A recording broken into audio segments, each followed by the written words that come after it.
नमस्कार, प्रभा साक्षी न्यूज नाटक और आप सभी का स्वागत है। महाराष्ट्र विधानसभा ने एक महत्वपूर्ण और बहुचर्चित विधेयक पारित किया है जो अर्बन नक्सल गतिविधियों से निपटने के उद्देश्य से लाया गया है।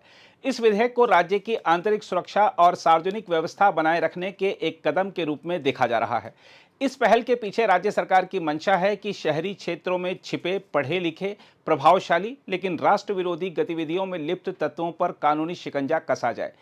क्या है अर्बन नक्सल विधेयक? यदि इसकी बात करें तो आपको बता दें कि इस विधेयक के अंतर्गत उन व्यक्तियों, संगठनों या नेटवर्क को निशाना बनाया गया है जो नक्सली विचारधारा को शहरी क्षेत्रों में फैलाने, उसे बौद्धिक समर्थन देने या शहरी युवाओं को उग्रवाद की ओर मोड़ने का कार्य करते हैं।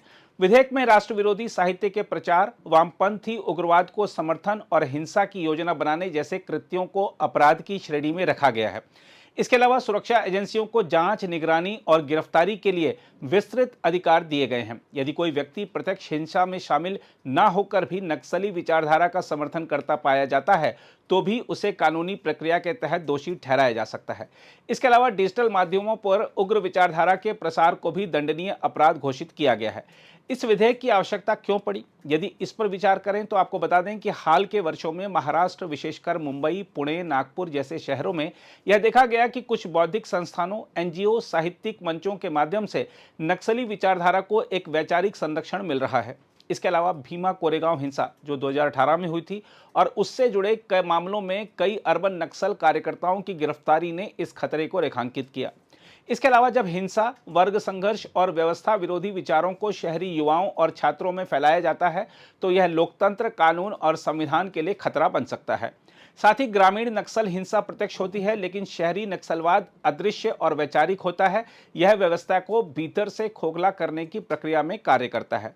विधेयक के महत्व और प्रभाव पर गौर करें तो आपको बता दें कि इससे सुरक्षा एजेंसियों को ठोस कानूनी आधार मिलेगा जिससे वे केवल हिंसा करने वालों पर नहीं बल्कि उसे प्रेरित करने वालों पर भी कार्रवाई कर सकें। साथ ही शहरी क्षेत्रों में छिपे संगठनों और नेटवर्क को चिन्हित कर उन पर निगरानी और दमनात्मक कार्रवाई की जा सकेगी।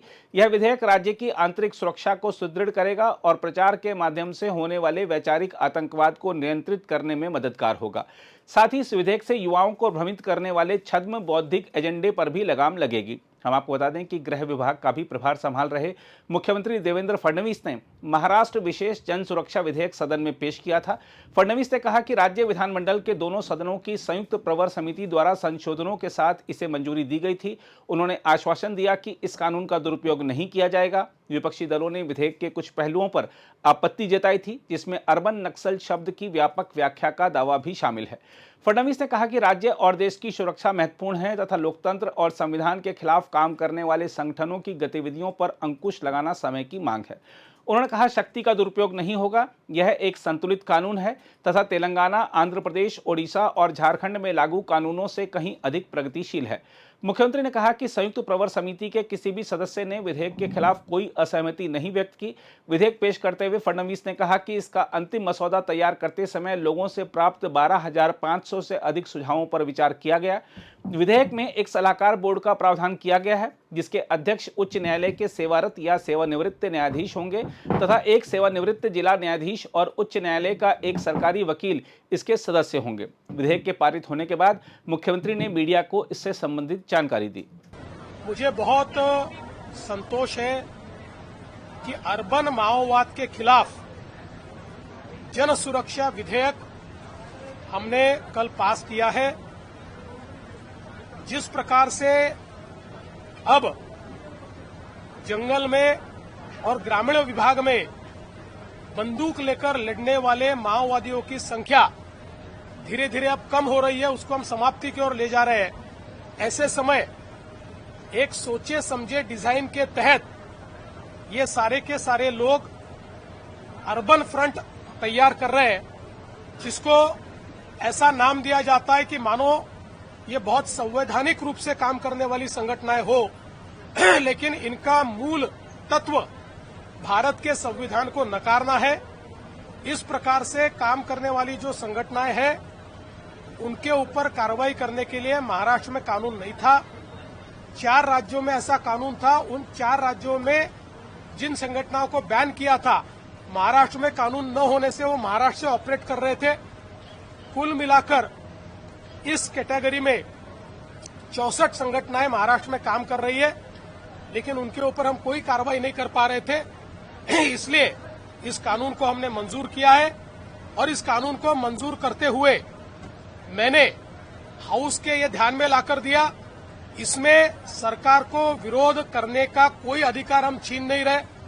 सरकार को विरोध किया जा सकता है, आंदोलन किया जा सकता है, सब प्रकार के संवैधानिक हथियारों का इस्तेमाल किया जा सकता है।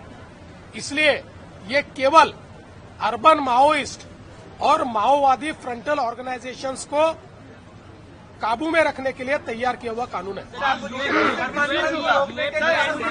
कितना अलग है यूएपीए और मकोका? देखिए, यूएपीए मूल रूप से जब तक उसमें टेरर एलिमेंट नहीं आता तब तक यूएपीए लागू नहीं होता, और मकोका का कानून ये इस प्रकार के कार्रवाइयों को हैंडल करने के लिए नहीं है, क्योंकि मकोका में व्यक्ति पर कार्रवाई होती है, संगठन पर कार्रवाई नहीं होती। इसलिए ये कानून तैयार किया है। देखिए, मैंने कल अपोजिशन ने जितने मुद्दे सामने रखे थे, तर्क के साथ कानूनन इसका दुरुपयोग क्यों नहीं हो सकता ये बताया है, क्योंकि ये पहला कानून ऐसा है जिस कानून में जिसके ऊपर कार्रवाई करनी है उसकी कार्रवाई से पहले जजेस के सामने जाके परमिशन लेनी पड़ती है। बाकी कानून में पहले कार्रवाई होती है, फिर जज के सामने जाते हैं। डीआईजी लेवल का ऑफिसर तो कार्रवाई करेगा, लेकिन बोर्ड के सामने जाना पड़ेगा, जिस बोर्ड में सिटिंग हाईकोर्ट जज या रिटायर्ड हाईकोर्ट जज है, डिस्ट्रिक्ट जज है, पीपीए, वो अगर कार्रवाई को मंजूरी देंगे तो ही कार्रवाई हो सके। बहरहाल, जहां एक और यह विधेयक सुरक्षा की दृष्टि से आवश्यक माना जा रहा है, वहीं कुछ मानवाधिकार कार्यकर्ता और विपक्षी दल इसे अभिव्यक्ति की स्वतंत्रता पर नियंत्रण के रूप में देख रहे हैं। उनका तर्क है कि कहीं ऐसा न हो कि असहमति जताने वाले नागरिकों को अर्बन नक्सल कहकर अनावश्यक रूप से प्रताड़ित किया जाए। कुल मिलाकर देखा जाए तो महाराष्ट्र का अर्बन नक्सल विधेयक एक साहसिक और रणनीतिक कदम है, जो राज्य को वैचारिक और गुप्त उग्रवादियों से मुक्त करने की दिशा में उठाया गया है। यह कानून न केवल महाराष्ट्र बल्कि पूरे भारत के लिए सुरक्षा और लोकतांत्रिक व्यवस्था की रक्षा का मॉडल बन सकता है। अगर आप भी लेना चाहते हैं देश दुनिया की तमाम जानकारी, तो आज ही सब्सक्राइब करें हमारे चैनल को। साथ ही नीचे दिए बेल आइकन को जरूर दबाएं ताकि हर अपडेट आप तक पहुंच सके।